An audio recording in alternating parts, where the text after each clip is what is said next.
And then even for a period of time, I think, uh, I mean, so I lead the tech and product at this company. And for a period of time, I would say, you know, I didn't touch cybersecurity as much as I was very much focused on the tech and product part, right? The building of it. And it was only now that we've expanded into insider threat detection where I start really hitting a lot of these components a lot more. And then, as you mentioned, this Copilot vulnerability, and Nice. now I feel I'm like fully fledged. You're fully in cyber now. You can't help it. There's one thing you talked about, and it's interesting career path or journey.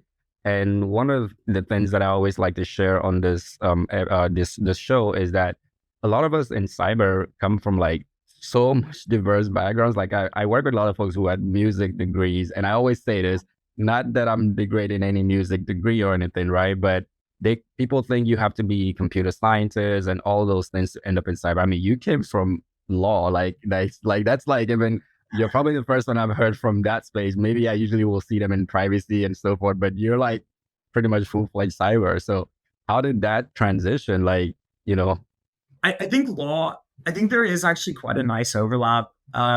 So naturally with like, so we went through ISO 21701 certification here. It was actually kind of funny because like, I don't know if you're familiar with it really, but there's all these standards and yeah, policies. absolutely. Yeah, right.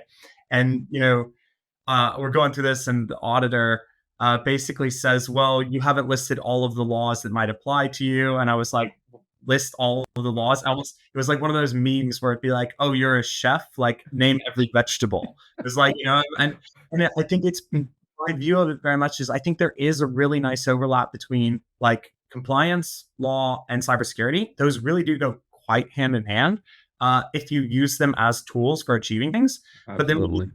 see compliance as like a checkbox or like a requirement, and law as like a requirement, and you don't view it as like intention based, then like they're not really related at all, right? Yes. But I think there are components of when you understand the law, you then understand like what they're trying to achieve, and then you try to understand how you actually do that.